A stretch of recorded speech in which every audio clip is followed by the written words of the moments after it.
Good evening. It's Sunday, September 25th. This is Pucknology Writers Room. Training camps opened up across the league this weekend, and tonight we will focus on what has occurred so far for the Sharks in the past few days. Europe had a stunning victory over Sweden and will now face Canada in the final of the World Cup.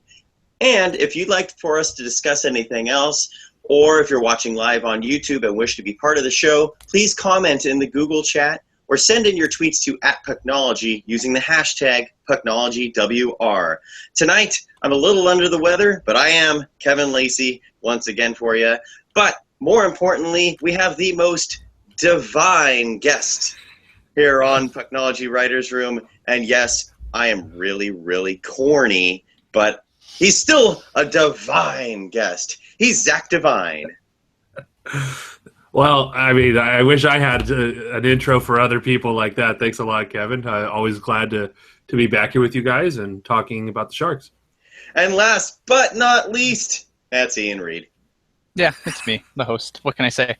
Welcome to Pucknology Writers Room. It's number 14 of these we've done now, and I think it's going well.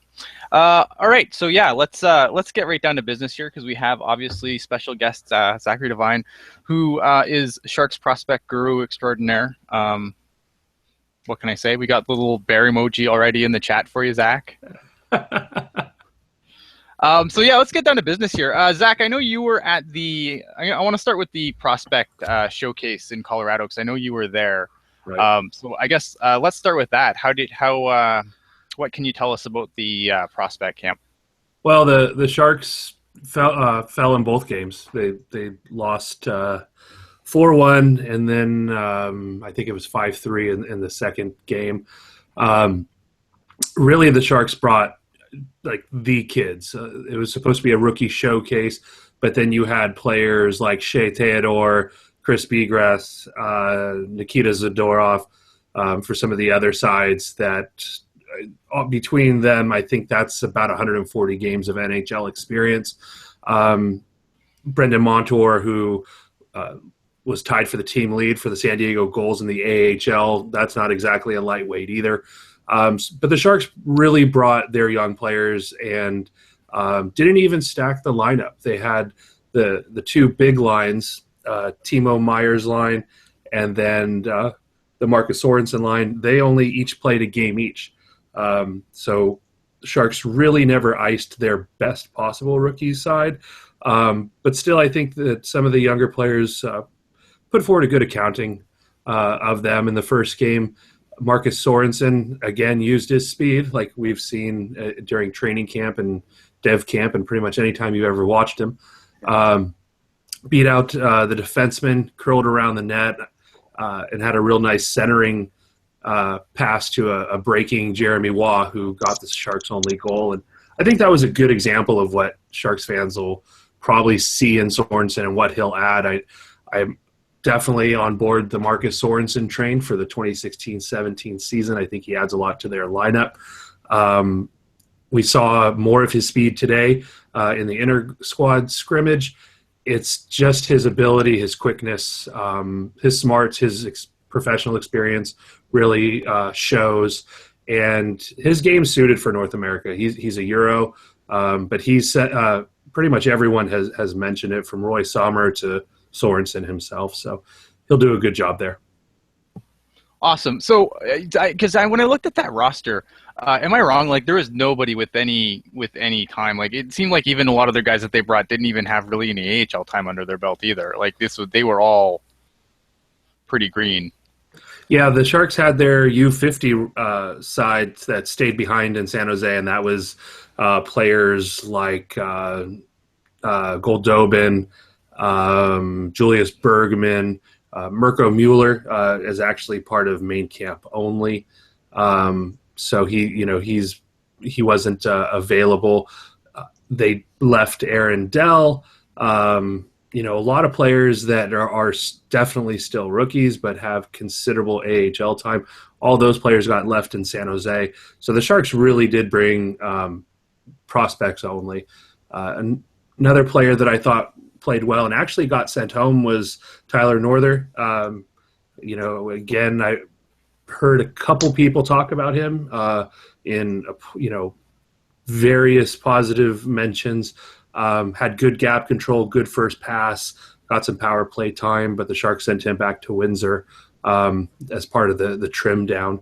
Zach, did you say that Nother had a couple of other teams scouting him at the development thing in Colorado? Or? I wouldn't say scouting, but there was definitely quite a few men in dark coats floating around, and you'd hear people talking and things like that. And there were a couple teams that just in passing, talking to other writers and staff.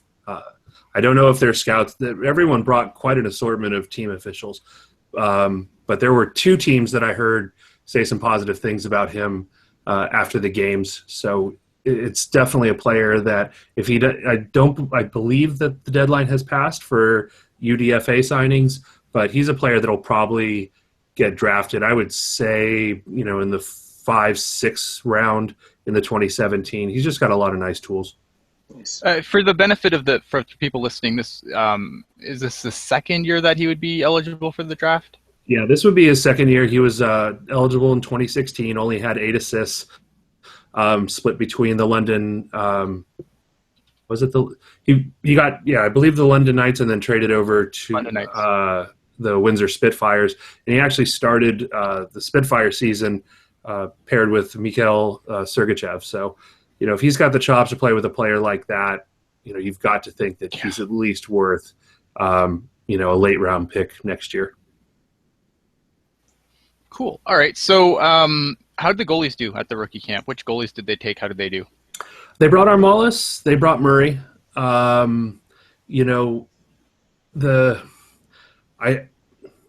got to be careful. Jamie Murray, yes. I think is really acrobatic. He's got, he played really well, I believe, for Babson University in D3 last year. Put up really crooked numbers. I mean, his career save percentage there, I think, was above a 935. So, I mean, something. I think it was 945. I don't have it right in front of me, but I believe it was 945. Yeah, still, that's ridiculous. And so he's definitely got, any goalie, if they're getting games and stopping shots pretty much at any level, that's what you want to see.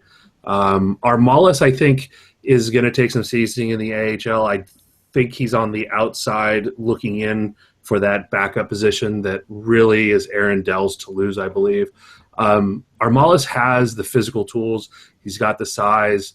I talked to him after his start, and it's an adjustment for him. They're getting used to the angles, the reads, the traffic in front of him. It's all very, very new for a player that's played exclusively in Europe. So it's going to take some time with him. He's got to get used to not just being positionally good and big, but adding a bit more of the acrobatics. He's really good at stopping the first shot, but just getting ready for that second shot or that rebound, that's a concern. Fair. Okay, so let's move on to training camp. General training camp opened, I believe, Friday? Yes. Okay, so we've had 3 days of camp so far. What can you guys, because I know, Kevin, you've been lurking around down at the training camp. I know Drew's been down there, unfortunately couldn't join us tonight, and obviously Zach's been down there as well. So I guess just some overall thoughts from the training camp thus far. Kevin, I guess I'll start with you since we made Zach talk for a whole training camp, first off, has been a lot of fun. I will say, unfortunately, it's possibly been the least attended training camp that I've seen in the last 15 years. But it's been a lot of fun chatting with guys like Zach and Drew and whatnot, and seeing a lot of the up and coming stars. Because trust us, there are a lot of new young faces going into the Barracuda this next season, and hopefully to the Sharks for years to come. Marcus Sorensen, as Zach said, is just flying out there. He looks so comfortable, confident. He's the guy out there. Timo Meyer was sick today. First I should mention I was there Friday and I was there Sunday. Timo Meyer was there on Friday and he looked fabulous. He looked like a top first round pick that he should be. Very poised, cool with the puck as always. I mean, we've discussed this before, and Sorensen he's not wavering at all. There have been, you mentioned the goalies. I thought the goalies overall really struggled on Friday, but those drills also weren't really best suited for goaltending, so it was hard to see what their true abilities really were. Armalis, I think both on Friday and today, because Jeremy Waugh scored a goal today during the scrimmage, for example. And we seem to be on the same page that Armalis, his positioning is very strong, but he has trouble getting set. And that was the prime example there with that Waugh goal. Waugh had a cannon of a shot that beat him 5-hole. But Armalis did have an opportunity to get set, and he didn't. He stood there with his legs just really wide open, and then by the time he got down, it hit the inside of his right pad and went in. So he probably, if he'd been set quicker, he probably could have gotten in that butterfly. But overall, it's been a good experience so far. What do you think, Zach? You know, I think that overall for the Sharks camp, I looking at who they have still in there, they've got quite the crop of young players that are going to be making their debuts with the Barracuda.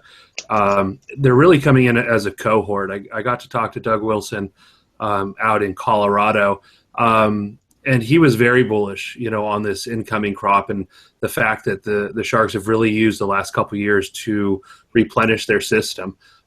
They haven't been able to really hit the home runs, I think, with like a Goldobin or a Mueller. I think both those players are still in the AHL. They're going to still need some seasoning, but now they're going to get more talent to play with, and I think that's going to help everybody. You're going to see an Adam Haluka, a Danny O'Regan, Rourke Chartier, maybe whoever doesn't make it out of Sorensen or Timo, or maybe both of them go, we're still not sure. There's jobs to be had, both at the NHL and AHL level, and the Sharks have really brought in some powerful players. Tim Heed's another player that I was excited to finally see. I talked to him.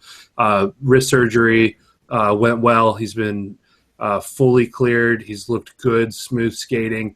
Good with the puck. He has, he's a smaller defenseman. He's going to have some troubles physically, but I think he's more in the ilk of the modern NHL defenseman, the puck mover, as opposed to that shutdown role. But looking at the Sharks defense, they're really stacked even down to the AHL level. And so you saw Kevin Fitzgerald, who I thought looked really good at the rookie showcase and in camp. He got sent back to the queue. And looking at where he would fit in, it's better for him to go back and be the man, back for an overage year in juniors, as opposed to maybe a 5-6 with the Barracuda. He was really good with, I believe it's the Islanders, Charlotte. I think, yeah. And he was part of that fire sale, wasn't he? Over with the Halifax. Halifax, yes. Yeah. So, he's a solid player. He's a smart guy. Him and Jeremy Waugh were a really nice pairing, and I think they did a nice job complementing each other. Both of them are similar players, but again, it's that modern NHLer. They're not puck or crease clearing defensemen, but they're smart players that get in position, use their offensive skill, that breakout pass, good skating, good vision. So there's a lot to like for the Sharks, moving forward. Yeah, I thought Fitzgerald was he was. I watched a lot of the Q games in the playoffs last year, and he really impressed me in those games. I thought that he's big. He put up big offensive numbers for the Islanders as they went through the playoffs. Like he was definitely one of their top guys. So it's definitely something that I look forward to seeing if he can translate that to bring that offense to the AHL and then the NHL level. But like you said, another year in the another year in the Q is not gonna hurt him at all. No, and when I was out at the NJEC in Plymouth this summer as well, and Otto Sompi was a Halifax Moosehead, pretty much the only one left over from the fire sale, and he mentioned both Timo Meier and Kevin Fitzgerald as players that he really missed. Those were creative guys that he got on well with. matched up, and when they were gone, his numbers took a hit as well, and really enjoyed playing with those guys. So it's always good when your peers, are saying, hey, these are guys that I like to play with, and I felt the effects when they moved on. Definitely. So let's talk about some of the new faces. Obviously, we don't have all our new faces in camp yet because of the World Cup, but one of them that should be there is Schlemko. How's Schlemko look so far? David Schlemko's looked smooth.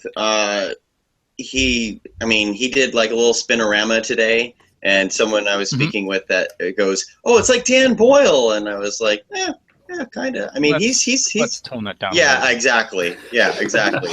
But he's very slick with his skating, and the fact that he has confidence to pull a move like that, even if it's just camp right now. But I thought he was very effective, and Brendan Dillon was out there. It was on his pair on the left side, but they were having pretty good flow going where they were interchanging sides, and their cross passes to one another were very strong, and Dillon, it was nice to see some confidence come out of him. And I kind of wonder if maybe if Martin is the Burns whisperer, is Schlemko going to be the Dillon whisperer?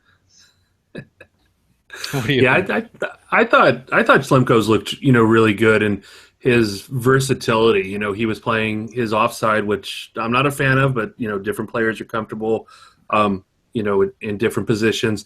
Real fluid. Had some really good first passes. So I get it. I understand the signing. The Sharks more than likely are going to lose a defenseman in the expansion draft. If it's not Schlemko himself, he can play, very soundly as your trusted number 5 there. He might be able to move somewhere else in the lineup if, say, a Paul Martin gets taken by Las Vegas.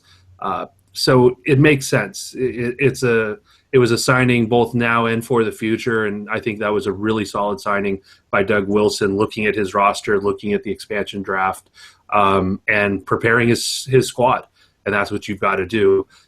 Every team's trying to win this year, but the smart GMs are also looking in that next 3 to 5 year window as well. Am I crazy? Just because you brought up the expansion draft quick, am I crazy that I like me? If I had to choose like who the Sharks lose, like it's Paul Martin every day, twice on Sunday. Am I crazy in this? What do you think, Kevin? I'm not ready to give up Paul Martin yet. Yeah. I know the salary a couple years down the line, but I don't know. I mean, the Sharks brought him to the team for a specific reason, and so far he's proven very, very useful. And I don't understand why this kind of, let's let Martin go. We got to let someone go. Let's let Martin go. Well, who's going to because I think that contract's going to be terrible. Like, I think this year is like where you're going to get like the peak out of his contract, and then going forward. I agree there. Then I think is where like it's not, that contract's not going to look so good. Definitely not year 4. Maybe it does. But if you're talking contracts, I mean, looking at the Brendan Dillon contract, he's a good player. He's an NHL player. But with what the Sharks are paying him to be a number 6 defenseman, that contract doesn't look good today. Right. Nope. I mean, if we're comparing contracts, I think Martin contractually on the defensive side is not kind of the elephant in the room. Right. But looking at who else the Sharks, assuming they would protect 3 defensemen, obviously Burns, regardless of his contract status, you're not going to give him away for free. Vlasic and Braun. And so that leaves you a Martin, a Schlemko, a Dillon, and a Mirko Mueller. Yeah, and Pop Profiles in the chat too has kind of just mentioned that. Like it really depends on what like Burns. Obviously, if we lose Burns, then then if you lose Burns and Martin in the same summer, that's a disaster for this decor. Yeah, I don't disaster. I don't think the Sharks are going to lose Burns. I wrote about it over at Last Word on Hockey. They've got those big 3 that are all due for contracts, and I think the Burns number starts at 7. It goes north, and Doug Wilson's probably just going to hand him a check and tell him to pick out the favorite numbers, that he has, and just let Wilson know where it ends. You brought up Mirko Mueller, and I wonder if Mueller isn't the one who gets drafted to Las Vegas, does he make the roster for 2017-18 because he deserves it, or because the Sharks lost a defenseman in the expansion draft? Oh, that's a great question. That is. I think Mueller actually looked really good today, but I also thought he looked kind of lousy on Friday. So again, there's that consistency thing. Right. And, I think with Mueller, if I was Doug Wilson, I would leave Mueller down there literally unless half my D-core is injured. Really give him that full year where he knows where he's playing, he can get comfortable, get that confidence, and really get his development back on track. I think bringing him up as a rookie, I don't think in hindsight that was the best move, but the Sharks needed something. Yeah, exactly. So now that Doug Wilson has really fleshed out that defense, and 1 to 6 is set, and then you have DeMello at 7. You got Tim Heed floating around there depending on how he adjusts. I think Mueller, you just put down there, you put in every situation. He's a 25-minute-a-night guy for Roy Sommer. Really get those reps in. And then see where the cards fall. Yeah, I kind of wonder, too, just while we're on the defense, because just you guys said Mirko his looked, on and off, which is basically Mirko's his whole career. Yeah. Is, to me, I wonder if, obviously Tim Heed, I think there's really no room for Heed to come up to the NHL. So I'm kind of curious if he was brought in for that reason to, put him beside, because I think that Tim Heed's a guy who should be able to play top line minutes, and I wonder if he's going to be able to maybe get something out of, be more of a mentor to Mirko and see if they can maybe find some chemistry and be that top pair for the Barracuda this coming season. What do you think about that, Zach? I think that's a good pairing there. They also, Joachim Ryan, I think, has looked really solid here in training camp as a young defenseman. He's coming around. DeMello, I've been a fan of for years, so of course I'm pulling for him. But he's on a two-way contract. He's looking like the number 7 defenseman. Maybe gets some conditioning stints, things like that. But Tim Heed, Mirko Mueller, that's a solid pairing. I thought DeMello and Mueller really looked good together. They've been paired together most of camp, if I remember correctly. I got my roster sheet around here somewhere. But down last year for the Barracuda, they look good paired together as well. So some familiarity or some. Really for Mueller, I think it's just stability and reps. I think that's what it's got to be. He's got to get comfortable again, get his confidence back. Joachim Ryan, too small to play in the NHL? Because that's been his size. His size has always been kind of the with Joachim Ryan. So I'm kind of, what do you guys think about that? I think overall the issue is that, and we saw it a bit in Colorado, is the Sharks do have some size considerations with their top prospects. Outside of Haluka, there's not a whole lot of size. Chartier and LeBanc are pretty hard-nosed players, but they're not big. Sorensen's 5'11", maybe a $170, $175. Heed's a smaller defenseman. Ryan is another. DeMello's not the biggest guy. So you look at the kind of that next crop of players, and there's not a lot of size. And I'm not one of those, old school Don Cherry, good Manitoba boy. Look at that hit here. Now stop right here, Ian. Look at this hit. Nothing like that. But at some point, professional sports players are amazingly large, amazingly talented, fast, etc. And so if you're a similar skill, you need some more size. And so like a Latunov, I think that was a really good pickup. He's got that size. He needs to hit the gym and eat, everything in sight. Yeah. But there's a bit more size, at the center position. And so I thought that was a good forward-looking pickup as well. And Dylan Sadoway's apparently having a good camp in Detroit. So Latunov, you better work out, buddy. And I'm sure we're all surprised by that. Hey, what did you think of Rook Chartier? Because I haven't noticed him at all. Either day I was there. I think him and O'Regan, they were the two big centers for the big lines during rookie camp. I think it's going to take a little bit of time with him. He definitely needs some seasoning. He played last year with Team Canada at the WJC, kind of in a third line role. Didn't get big minutes, but he was around it, and so that's valuable experience. It's good to be considered, the top in any peer group. But I think he's going to need some time. Him and O'Regan, to me, both project as kind of two-way modern third line centermen for the Sharks. I think LeBanc has some, and Haluka, excuse me, both have second line upside with that offensive capability. But yeah, Chartier, I think he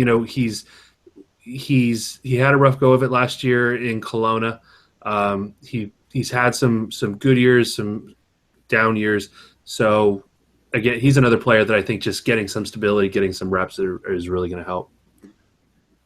He came with pretty significant injury last year, and then he lost Merkley on top of that, like his normal line mate, right. And then just couldn't seem to really find his way once kind of everyone got healthy. Merkley never got healthy, but he just seemed to have trouble finding his way without Draisaitl and Merkley sitting. But that's a concern, right? Because if you've got a player that you're considering, one of your top prospects, you want them to be that guy that they would miss, and he's going to create and bring other guys up with him. So with, and that's where I think I dialed back my expectations a little bit because, once those players were out, or left, in Draisaitl's case, you want them to elevate the play of the ones that come up around them, kind of like what a Draisaitl did for Chartier, right? Right. So you want to see more of the same, and so I think that we have to dial things back just a little bit with Chartier. That's fair. Ian, since we're still talking about camp, and Zach brought up the size, just kind of the collective size of the Sharks prospects. There are two very small forwards in camp that I think have looked really good, and I don't know if they've looked really good because they're competing against other small players or what. But one, and they're both on AHL contracts, mind you, and one is Colin Blackwell, and the other is Matt Willows. And Matt Willows has come out of nowhere because I remember at the development camp, they signed him that day to an AHL deal, and it was like, why did they bring him back? It was a Sommer thing because he played in Worcester 2 years ago, like ECHL guy, whatever. But Matt Willows, all 5'8" of him or whatever, has been just busting it all over the place. And like Ryan Carpenter, for example, he's got a lot of work ethic. I thought he looked very, very solid today. He drove the net and scored a goal in the scrimmage. He got stripped on back-to-back plays by Matt Willows. Like Ryan Carpenter got out-hustled by the guy. Like that's what you want to see out of tryout guys. And I don't know if Willows and Blackwell are going to get cut tomorrow because probably there will be some cuts tomorrow. But they have done, in my eyes, they've done everything that they needed to do to get themselves up the Barracuda chart because, like, Blackwell blew past Yevpalov's literally on the boards earlier today, and right when it happened, I said, that's funny because he just blew past Yevpalov's on the depth chart, too. Oh, my goodness. Blackwell actually, and he was a captain for one of the games out there in Colorado, so, the Sharks obviously see, something there as far as leadership, and, he works hard. He's fast, he's speedy. I've been impressed with him as camp progressed. He was okay at development camp. He's had some real bad concussion issues. He lost over a year, I believe almost a year and a half, and just shut it down completely for a lot of that with a massive concussion. So, that's something that is both scary, from a prospect standpoint, but we also, he's an older prospect, but he's lost some development time too. So, he'll get some play with Sommer. Sommer likes his work ethic guys. I think Blackwell's going to be one of them. Willows, nobody has told him yet that he's 5'8". He's just tenacious. He's a guy that's easy to root for. Fights for every inch, scraps, hits, plays in the dirty areas, has an edge to his game. Good wheels, really good wheels, and a good shot. For a player with not a lot of meat on him, he's got an above-average shot, I think. Sniping the corners repeatedly on Friday, just consistent. So he's a player that he played for the Florida Everblades last year, put up really good numbers, in the ECHL, and that's what you want to see. If you send a guy down there, you want to see him dominate. And I think he did in the ECHL.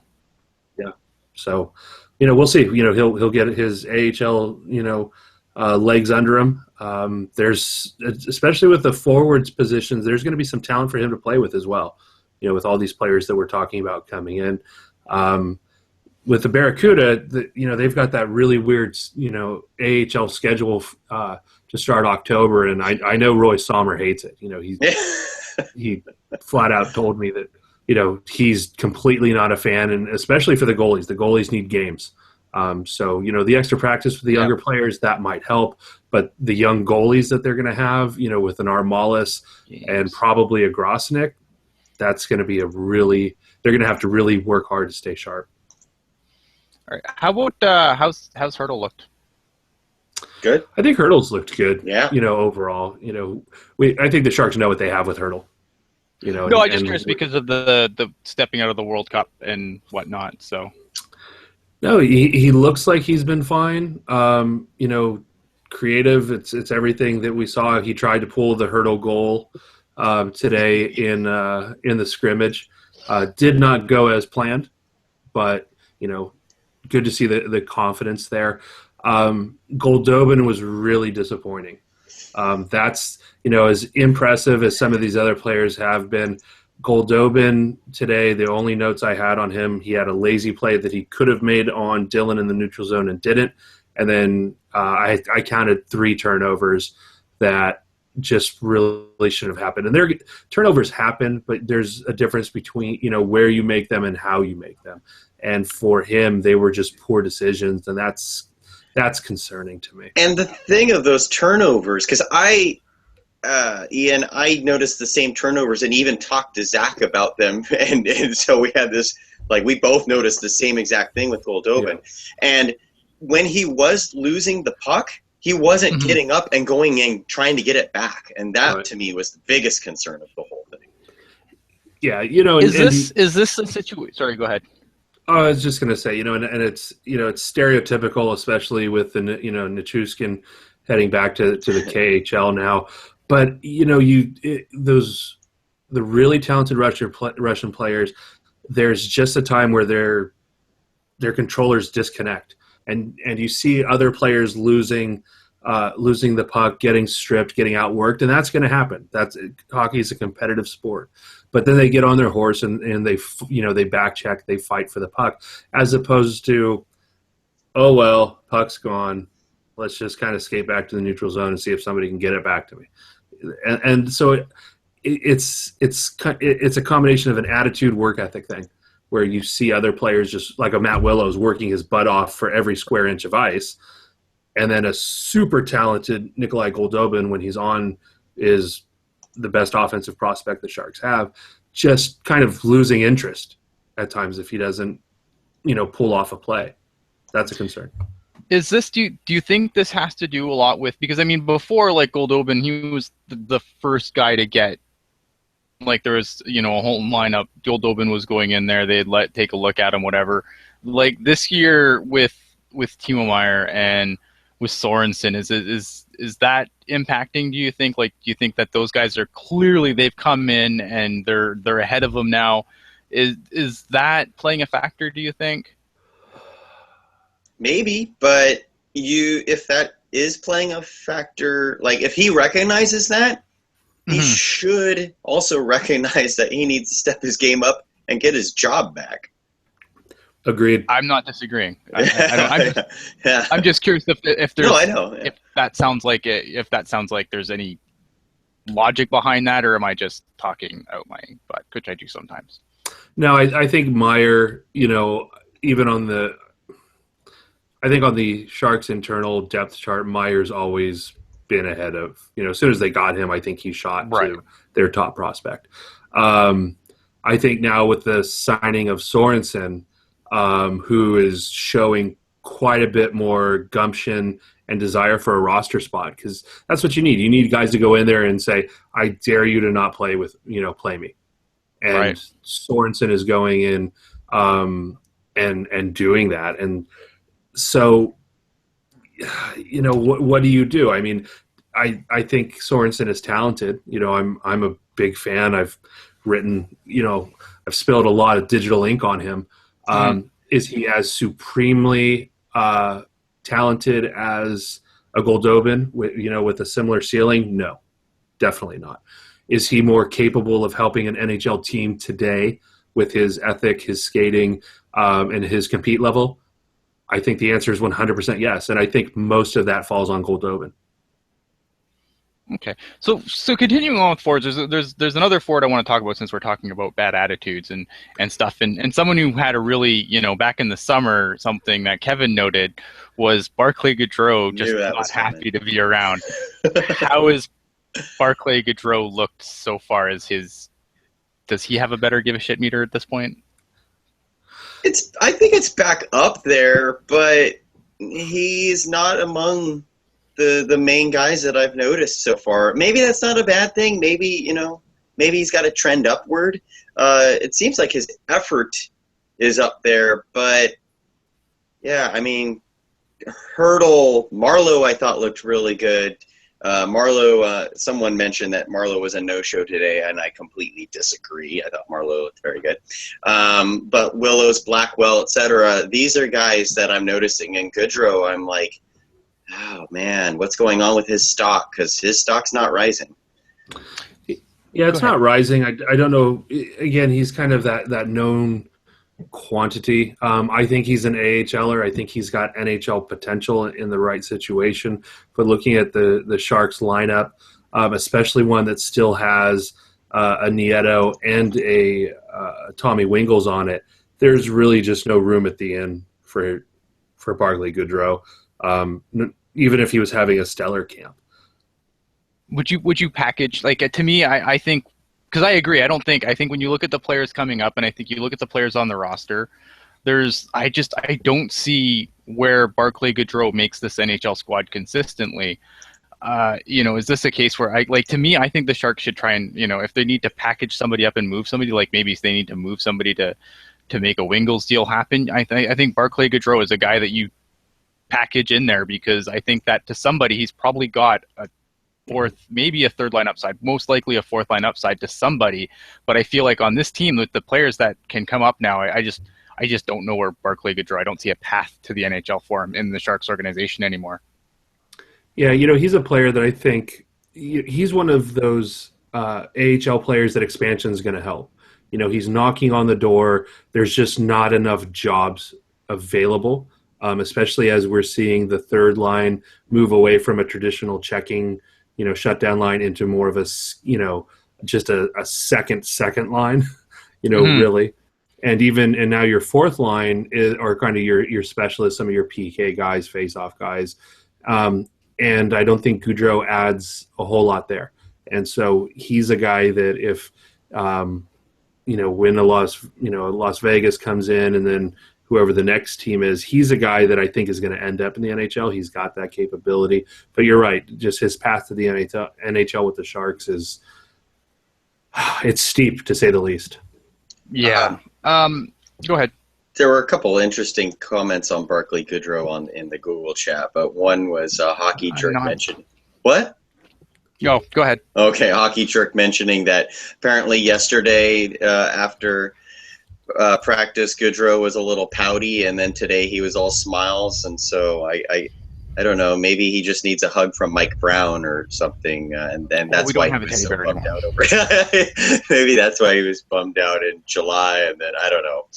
But yeah, that's again that falls in line though with the attitude thing that I questioned about Goodrow over the summer, and I hope that Goodrow can snap out of it because, like Zach said, he's got NHL potential, but he's just kind of going with the flow, it seems.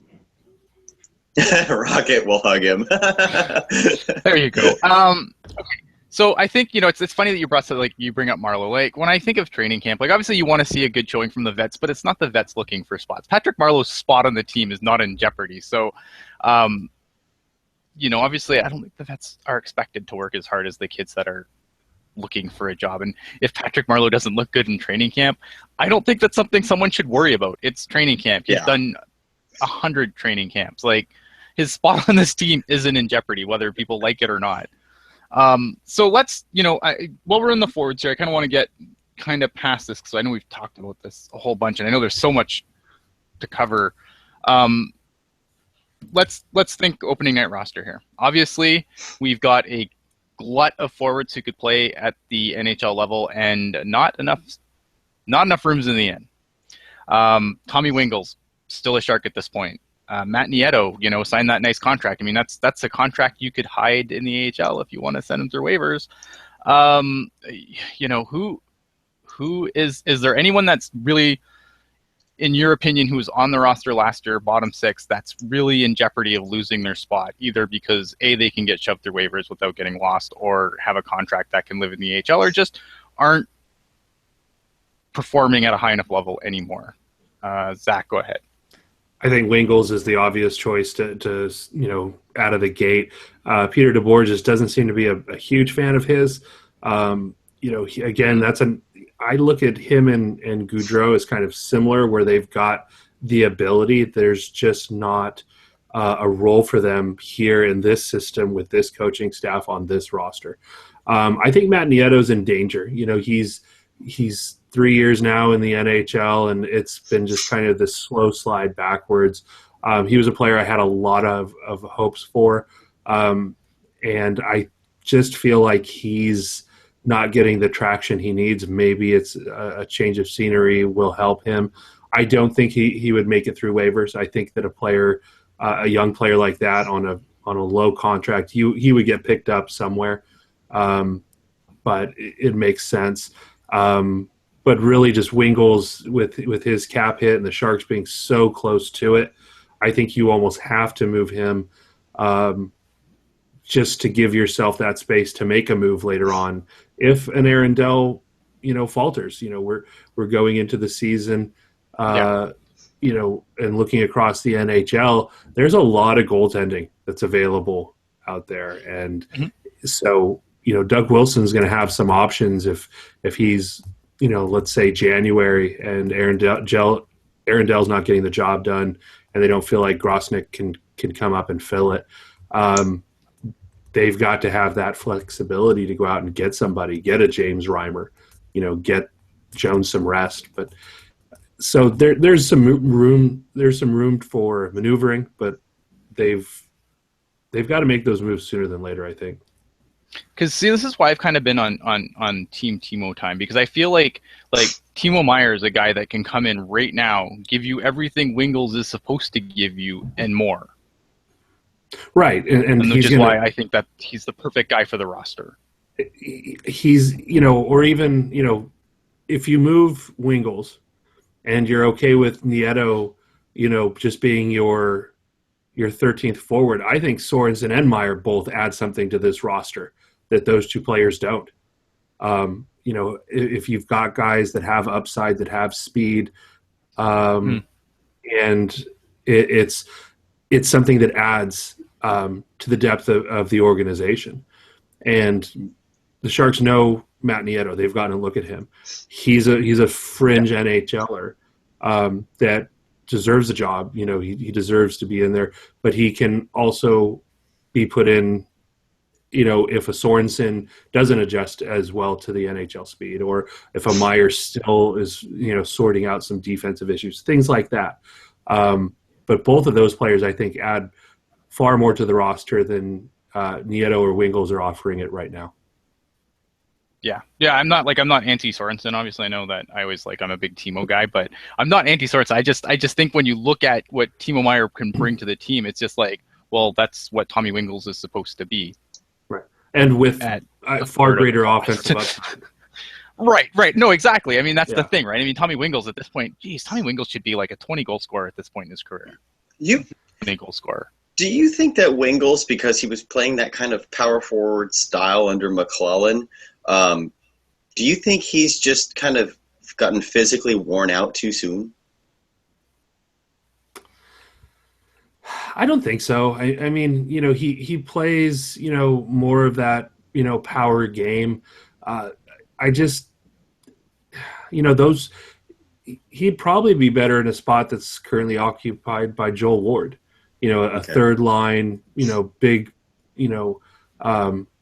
power game. Joel Ward's quite a bit bigger, physically.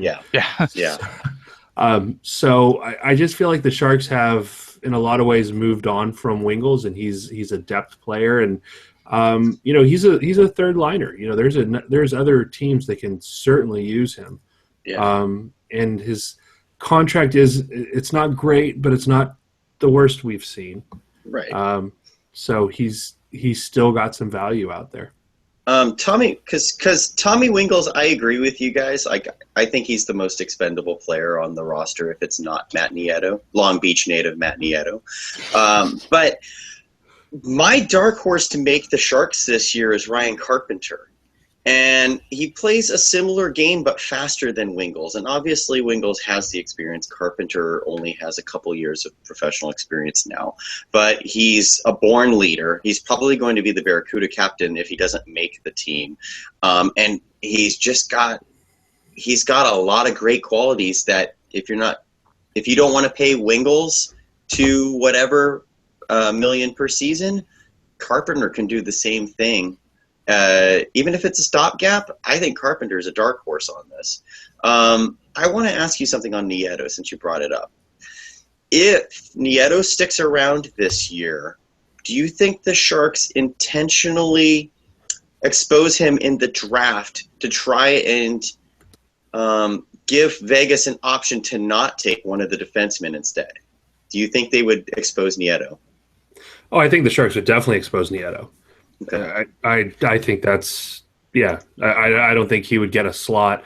But looking at what the Sharks have to offer defensively, I don't see him tempted. Even moving the needle. Las Vegas gets to San Jose and they just pick the defenseman that they like. I really see no other way that breaks. I agree. I absolutely agree. I think that when you look at what the Sharks have, you definitely probably one of the defensemen. Okay.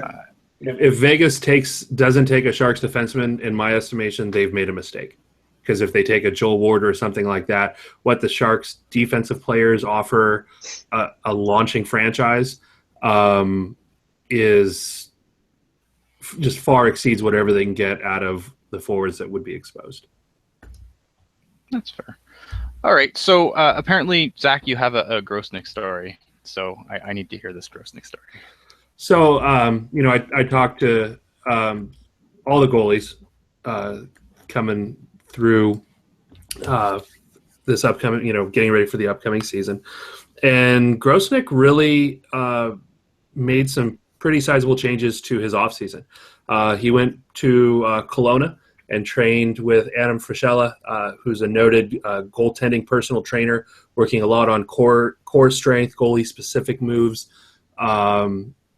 leg strength, things like that. He's worked with Dubnyk is one goalie that comes immediately to mind, kind of helped him get back on track when he went down to Arizona. And he split his summer between working with Francilla, and I might be saying that wrong, and the doing some eye training in Minnesota. There's a couple really good schools out there that are doing some pretty interesting stuff. James Reimer was actually a big proponent of eye training to help goalies track the puck, the mental aspect. And so he really got to work this summer. And so I think he's going to be in a better place physically. And he also talked about last year, he would just get down on himself. His confidence really took a shot. He's been a 905, 906 goaltender. Last year, he dipped below 900, with his save percentage. Aaron Dell came in and Sommer rode him to get that last berth in the playoffs. So, that mental aspect, that's so much of it for a goalie.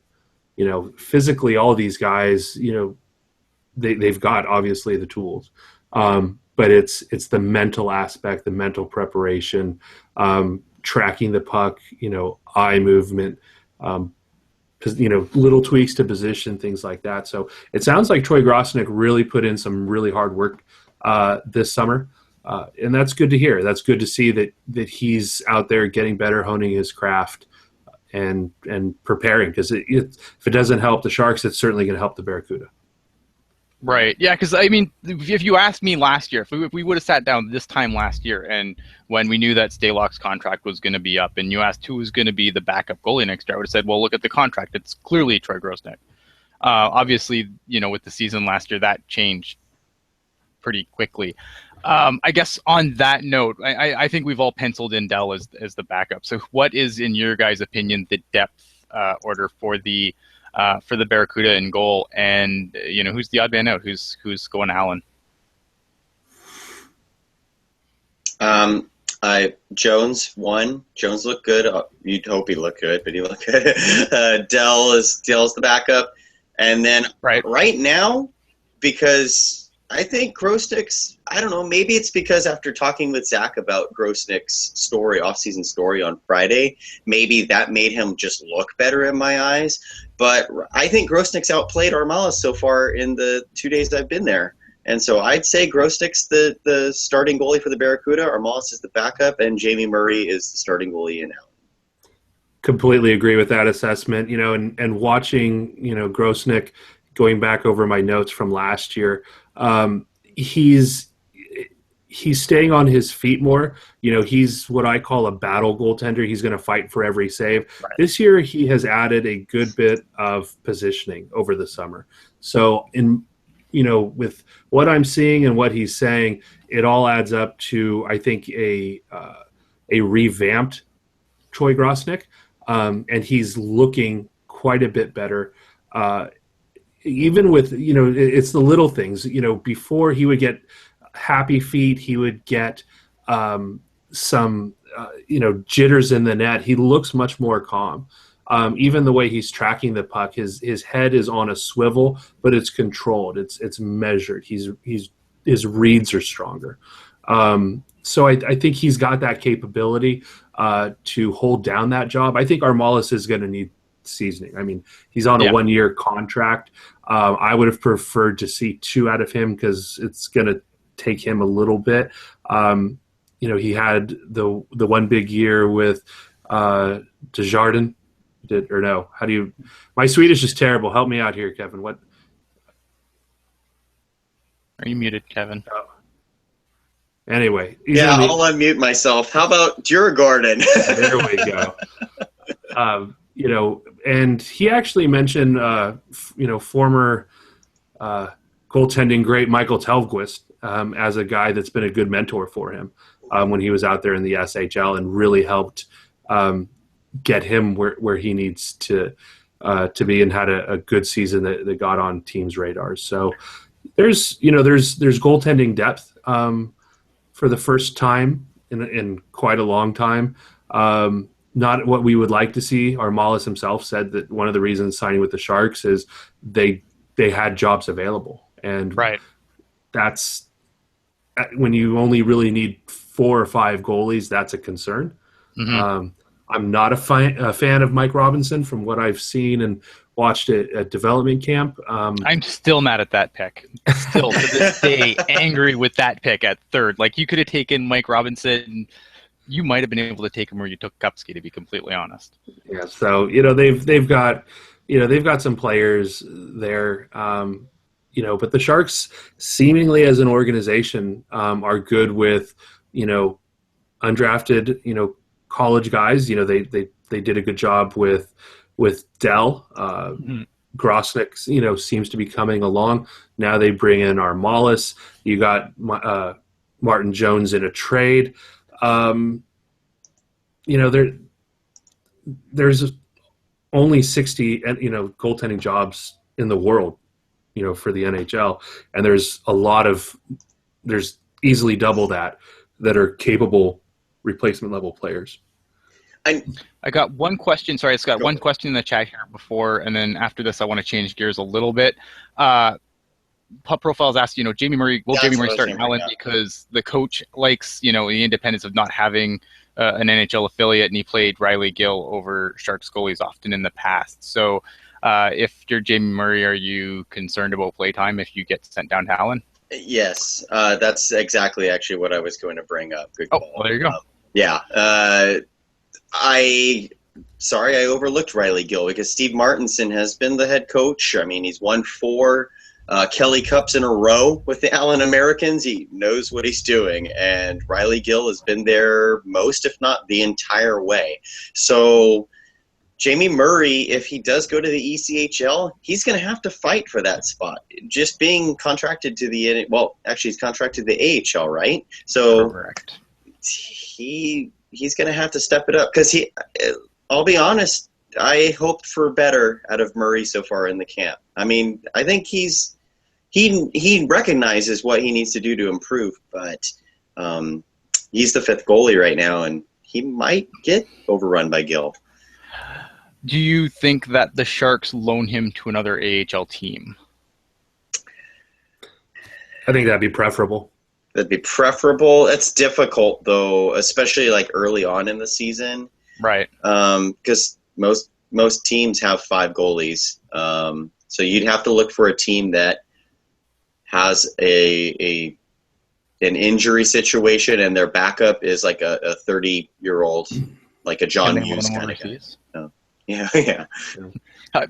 Can they loan him? Is that even an option under an AHL deal? Can they loan him overseas? It is. But you usually don't see that until towards the end, like the AHL trade deadline. Did you say loan overseas? I did. That's also an option, but again, it's rare. Yeah. I just especially with a North American goalie. Yeah. Fair enough. Yeah. Okay. I want to switch gears here. Obviously, you got to talk a little World Cup of hockey here. Next actually, real quick. Go ahead. Absolutely. Just wanted to jump in real quick. One player that's still in camp, and I've talked to him a couple times, Manuel Werder, the Sharks' 5th round pick, had a nice shootout or penalty shot goal. They're doing the penalty shots instead of power plays. He's looked really good in camp. He plays for Moncton out there in the Q. Older player. This was his D+1 year, and the Sharks picked him up 5th. He played professionally back in Germany in the Dell. So he's a player that he's a little bit older or he's exactly a year older than your 2016s, but he's the only 2016 that the Sharks have left in camp. He hasn't looked out of place. He's processing the game well. He's keeping up with the game speed. He's got that professional experience in Germany, and that helps young guys. Knowing how to eat, how to sleep, how to prepare themselves. And so, with what he's learning at Sharks camp, he should go back and really hopefully have a even better year in the Q. Also, interestingly, he's technically on loan from his team in Germany. So that means he's not subject to the CHL transfer agreement. So if the Sharks really, really like what they see, he could actually end up in the AHL. So that's a possibility. It's remote, but just throwing it out there, you have a 2016 draft pick who's still in camp and putting forward a pretty good showing. They're obviously keeping him around for the experience and the extra viewings on the young man. So who knows? I watched a Western Hockey League game the other night. I watched the season opener for the Kamloops Blazers. I thought Belsters actually looked pretty good. He was pretty much involved in everything. The only thing that I kind of made me a little bit concerned was he very much to the perimeter when people were doing the dirty work. Yeah, he's a player that's not going to get, he's not going to be in the crease, banging and crashing. Out in Colorado, he was physically engaged, and he's not lighting people up with huge hits, but he was competing better for the ice. It was probably the best game I've seen out of him. So, he is a perimeter player. I'd agree with that assessment. And it's good for him to get over to North America either way, and he's going to get big minutes with the Blazers this year. But also Jermaine Lowen, who was here on a tryout, he went back to the Blazers as well. So, who is he's a monster. He's a big tough kid. Really prototypical WHL forward. But Balkers, he's going to have to add some interior play to his game. But it's good that he's in the dub. I would prefer to see, that style of player in the WHL where it is more physical, more hitting, tighter checking, as opposed to going and playing in the queue, where defense is like a suggestion and goaltending is really like a mono. It's mono a mono. They get no help there. So yeah, I liked what I saw. I mean, it's one game, so I'm gonna hopefully be able to check out a few more as we go, and hopefully he'll continue to impress. All right, so we got to switch to the World Cup of Hockey here because we're running long, because we always run long. World Cup of Hockey, best of three final is Canada versus, surprisingly, Team Europe. Team Europe today upset Sweden in overtime, which I didn't see coming. I thought Sweden was gonna. I thought Sweden would win the game. I didn't think they would just completely walk all over Team Europe, but this Team Europe team, man, it's something else. Considering when they came into the tournament, I think I listened to the show in the car today that we did 2 weeks ago, where we all just wrote Europe off. Seventh place, maybe eighth. Things. And yeah, seventh place, maybe eighth, and USA was going to be just fine. And boy, were we wrong. You know what though? I still, even though Team Europe's been really good, I don't see this series going the difference. I think Canada takes us in 2 games and this thing's done. What do you guys think? Yeah. We've been so wrong. They're gonna play 5 games out of 3. I don't know how. This World Cup has just been so crazy, and outside of Canada, obviously being, stacked, criminally so. Everything else has gone to pot. I have no idea. I really don't. I told Drew this because Drew's the one that told me that Europe won, and my eyes almost bounced off the glass and back into my head when I found that out. This is what the NHL gets because they set this tournament up to be Canada and US and 6 other losing teams. So the fact that this happened, good for hockey, but good for hockey. It's a victory for hockey and not for the NHL. But actually, it's okay for the NHL because they can say, well, Team Europe would have never made it if it was just Germany and just Slovakia. And now all these guys have a chance, and that part is really cool. The fact that, the last Olympics, it was Slovenia was the darling of the entire tournament, but Slovenia wasn't going to make it to the gold medal game, and they didn't.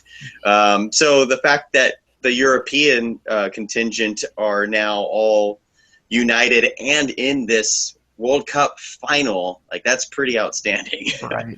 Next week I want to go. I think next week we'll go a little more in depth in the World Cup. So I just want to kind of skim over the details now. But like you said, a weird tournament. U.S. goes winless. Finland goes winless. Finland scores 1 goal. Yeah. The whole tournament. What the hell? Like that's the part that surprised me. I mean, the Czech Republic beating the USA. I mean, that game was meaningless, so I'm not exactly shocked that happened. We've seen Team USA get kind of thumped in meaningless games in previous tournaments, so that didn't really surprise me as much. But Finland getting 1 goal, just wow. All right, so the other thing that kind of wanted to touch on quickly, just because they were one of the finalists in the semis, was Team Russia. And a lot of criticism on their coaching staff for the minutes that they use players for. I think that not using a half and half team, like you brought up the 2 shows ago, Kevin, about how they always brought the KHLers and they tried to balance it out and play politics, and obviously that didn't work out for them. This didn't work out for them much better. What do you think about the Russians going forward? The funny thing is their best player has been Ivan Telegin. To me, I think he's been one of the best players in the tournament. He's a one, the Russian factor, so they can't play defense and all that stuff. Telegin's diving and blocking shots and in complete agony, and he'll go over to the other side and block another shot, and then he'll go down and score a goal. It's Alex Ovechkin stopped a shot with his butt. Yeah. I mean, hey, if the Atlanta Thrashers could hang on to some of these guys like Ivan Telegin, maybe they would have gone fans and not moved to Winnipeg. I don't know, but yeah, I don't know what's going on with Russia. I don't know if it's the coaching exactly either, though, because every time Russia fails, the coach always gets blamed one way or another. Sure. So. Yeah. Maybe they just need to develop more well-rounded players. I don't know. They need to develop anything resembling top defensive talent. That's what Russia. Yeah, because Bobrovsky hung. I mean, he was keeping him in there. I mean, if I know Columbus, Clarkson failed his physical, and there's times where I pull for the Blue Jackets, but there's times where I just have no clue what they're doing. If Bob can get bring some of that level of play, Columbus could be a fun team to watch this year. But Russia wasn't ever. I mean, they were punching well above their weight class with that defense. Yeah, the other player I think that really impressed me for Russia was probably Kucherov. I thought Kucherov was big when they needed him to be. I just want to say one more thing because I totally blew it. Yeah, it was actually Bobrovsky. Fair enough. Yeah, off the case. Just because obviously we had the round robin, some fun times there. Do you guys have three stars in the round robin? I thought I'd throw some 3 stars in here because we haven't done any 3-star stuff. So let's cheese this up. Kevin, 3 stars from the round robin.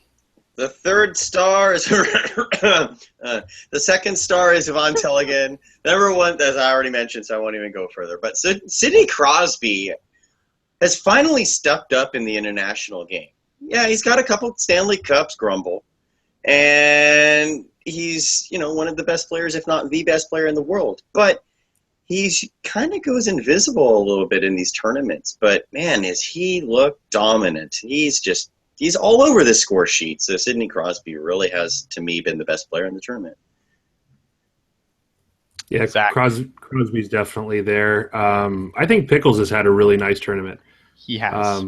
Criminally underrated tournament. Yeah, and they're going to keep on going with, why is he there and this and that, and 39 points, 67 games, power play, all while shutting down the other team's top line. He just does it all, and hopefully he finally gets some recognition. Already mentioned Crosby. There's been a lot of good performances. Third star. Oh, I have a 3rd star. Yeah. Yaroslav Halak. Halak's been really good. And that's a really. I'm going to go with that one too because he's been an underrated goalie for years. You look at his save chart. Ian Fleming does a real nice job using Nick Mercad's data, and he just does a really underrated job of minding the nets. He's never kind of like a Brian Elliott. He's got the skills. He's just never got the trust. So, Halak's a player that I'm glad to see do well. I'm going to give an honorable mention to Nikita Zaitsev, who has really impressed me this tournament. Most of my guys are going to be pretty young. My third star is my third star. Who's my third star? Now I'm going to blank out because I'm on the spot. My third star was Austin Matthews, who surprised the heck out of me in this tournament. And maybe he shouldn't have, but I thought he was really, really good in this tournament. He came into Team North America, a guy who was basically, they added him at the last minute. They didn't think, if I did play near the bottom. By the end of the tournament, he's playing on the top line, and deservedly so. My second star is Leon Draisaitl, who I think has also just been out of his mind for Team Europe. It seems like anytime they need a spark, Draisaitl's there to provide it. His play is really good. Edmonton's got a player there, and it's just the Edmonton at center scares me. Unfortunately, nothing else on Edmonton scares me. That's the problem there. But at center, they're scary. And my first star is Nathan McKinnon, who I thought also really good. And now that Patrick Roy's gone in Colorado, that team might surprise a lot of people if they can find a person. Because you look at what not only Nathan McKinnon, but you look at what Matt Duchene has done too on Team Canada. If you take, if you put a coach in there that, if Bednar can let these guys do what they do, I think Colorado might surprise a lot of people next year. So it was nice to kind of see them, the shackles taken off, and we could actually see these players be the players that we expected them to be, especially McKinnon, who didn't, he wasn't terrible in Colorado by any stretch, but you knew that there was just more to see from him. I don't know. That's a great. I like both of those last two there, McKinnon and Draisaitl. Yeah. And McKinnon with that contract, he's going to be the deal of the NHL. Oh yeah. I mean goodness, yes. That is going to be such a bargain. I know you're a big Patrick Laine guy, but what did you think of Matthews in the tournament, Zach? He's impressive. He had a really good tournament, really stepped it up.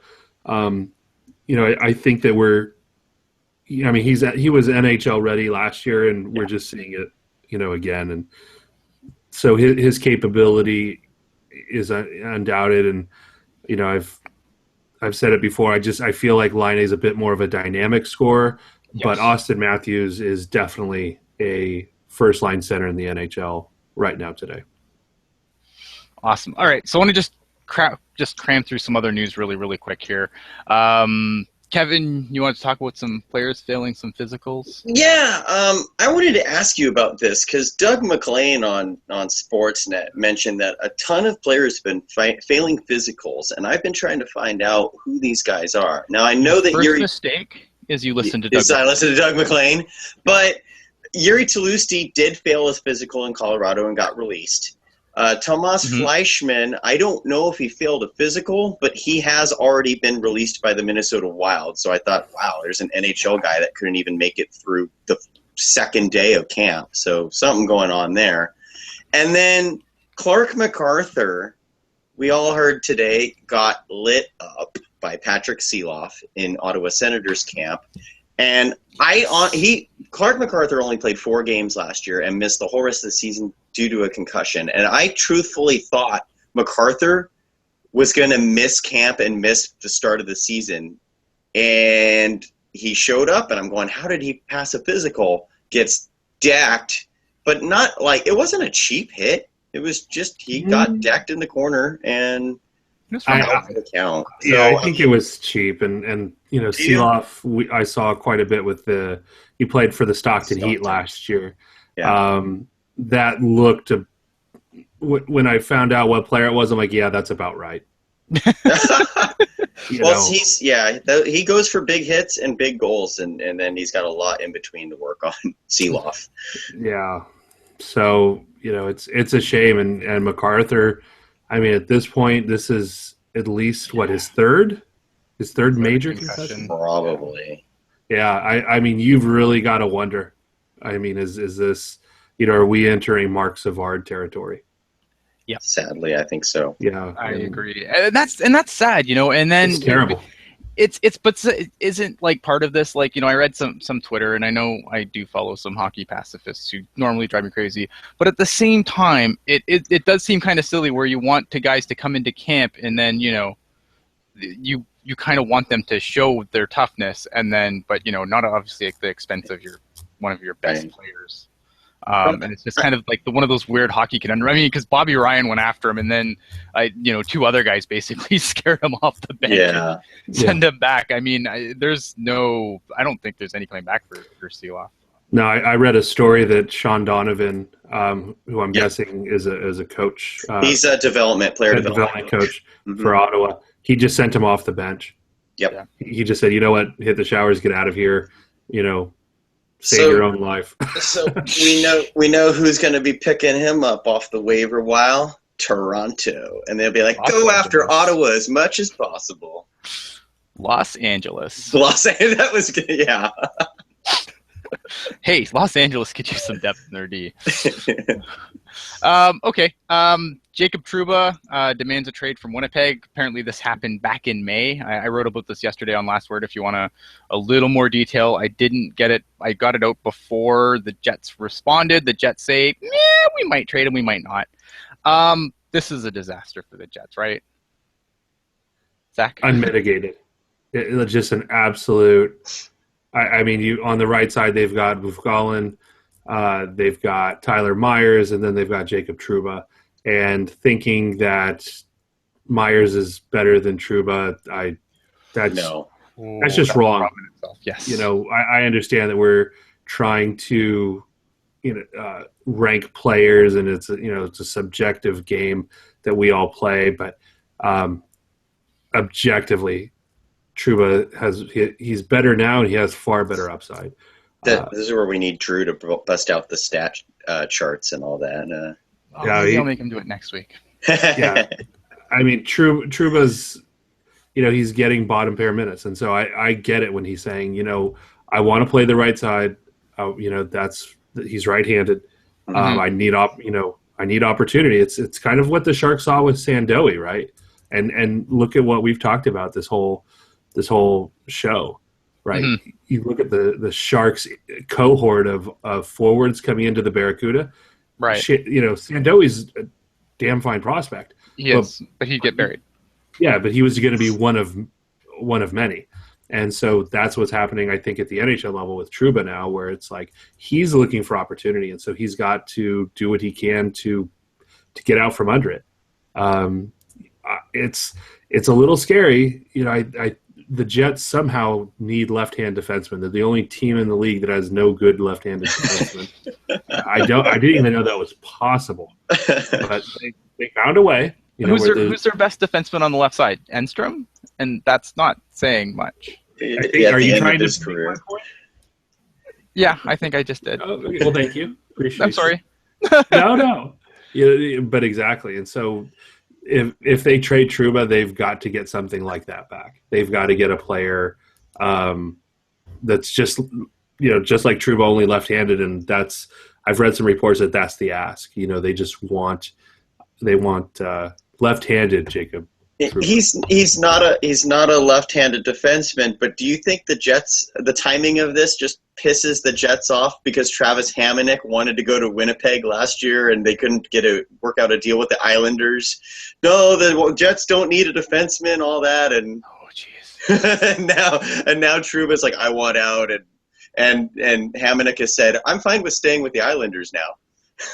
Right. I mean, I know he doesn't want to play the left side, but I feel like if he played the left side, wouldn't he play better? Like, wouldn't he play higher in the defense pairs than with? I think he played most of his games with Mark Stewart last year. Yeah. It's maybe, but you've got to play where you're comfortable. If you're more effective on the right side, some players can play both. The Sharks got lucky with David Schlemko, but not everyone's like that. And some guys like playing, their off D. Mm-hmm. Just depends on what you're comfortable with. But at the same time, he's a young player, and it's an issue if he's not being put in a place to develop his talents, because he's a talented kid. Yeah. And so part of me is like, why? This isn't a 34-year-old Paul Martin that you're asking to play on one side, because he's got the experience and the this and that. This, Trouba's 22. You've got to. That's still very, very young for a defenseman. You've got to bring him along properly, and if he doesn't feel like the Jets are putting him in a position to succeed, this is what we're left with. Right. I know. I went on Twitter yesterday and I said Justin Braun for Justin Braun plus for Trouba. Now, obviously, that doesn't help the Jets because then they still have a glut of right hand shots.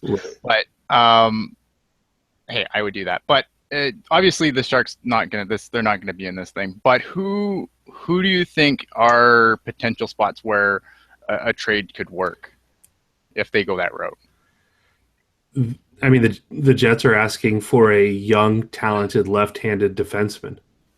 Mirko Mueller? If they would take him, I mean, yeah, I'd do Mueller for Trouba, and that makes a lot of sense. Mueller for Trouba plus. Yes, for Trouba plus, not Mueller plus. It wouldn't be. Sounds like a hockey NHL 17. Mirko Mueller for Jacob Trouba and a first-round pick. But the Sharks don't have a second-round pick. But could you package like a Wingles and a Mueller and a third? I wouldn't take that if I was Winnipeg. I wouldn't either. I feel like Winnipeg's smarter than that. But I mean, that's the thing is like you look at what the Sharks need to move. There's they could use a righty. Yeah. Both Dylan and Schlemko are left-handers. They're on the third line. The top two both have a left-right combo. So, I think Detroit and Boston are both good destinations, but the problem is a lot of the destinations, including both of them, don't really have defensemen to give back to Winnipeg. Right. Like Detroit's got so many forwards. Commodity.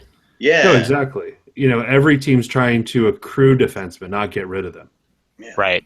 And so if you're looking for just a straight, especially if you're looking for a hockey trade, if the Jets are hoping for like a Larson for Hall type deal, that I just don't see that happening. Wouldn't you have traded Taylor Hall for Jacob Trouba in a heartbeat over Adam Larson? Yes. Yeah. I mean, it's still a little on the left-handed side, but it's. Yeah. I think Edmonton fans could have stomached that a little one better. I think Larson's a bit underrated, but yeah, for a dynamic offensive force like that. But that shows what the market is like. Oh, you want a young, talented defenseman. We just want Taylor Hall. Yeah, that's fair. Yeah. Alex Steen, 4-year, $23 million deal. I can't do the math in my head right now. Sounds like 5-ish a year, 5 something. St. Louis Blues. What are your thoughts, Alex Steen re-upping for 4 more years? Kevin? Fair deal.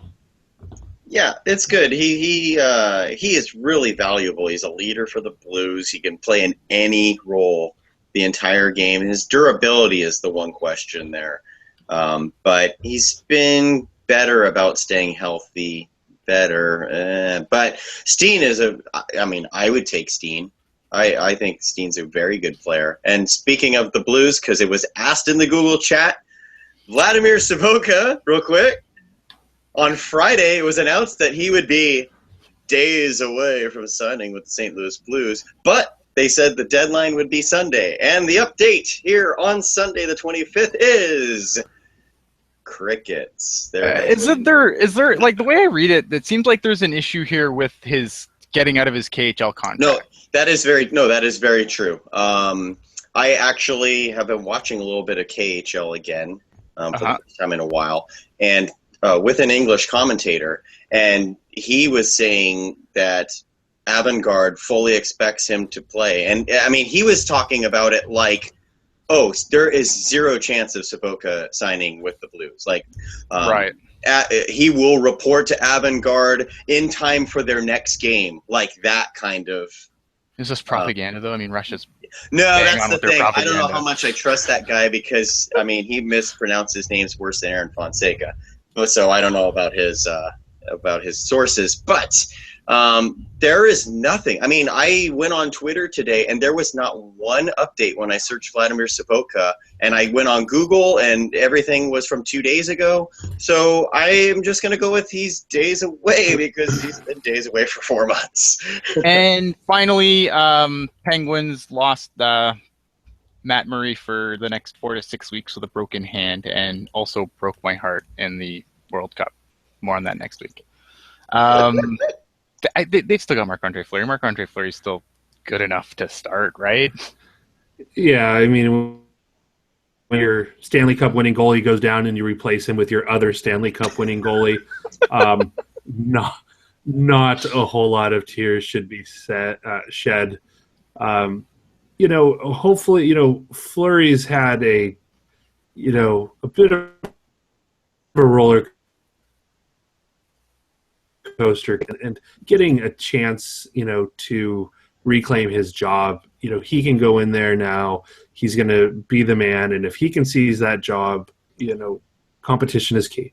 So go in there.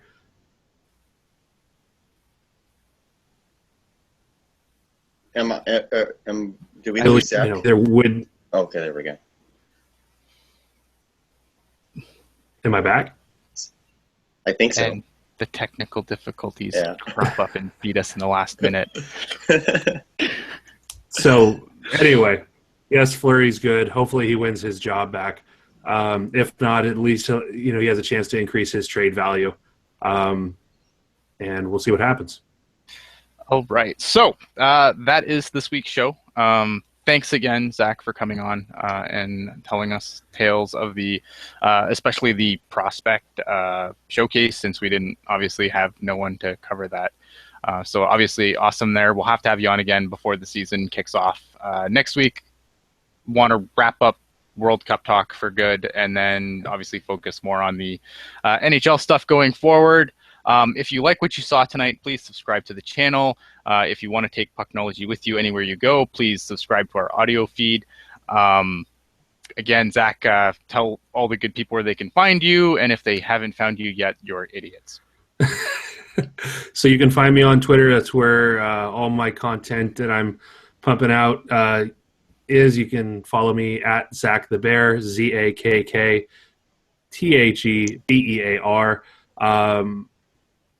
Over at Last Word on Hockey.com, I just finished and published my season preview for the San Jose Sharks, just a humble 3,700 words on my thoughts. So, take breaks as needed, hydrate, but there's a lot of stuff, also some other links to some other articles we've written regarding the Sharks, who've been really good to us and given us some really good access to the players and prospects.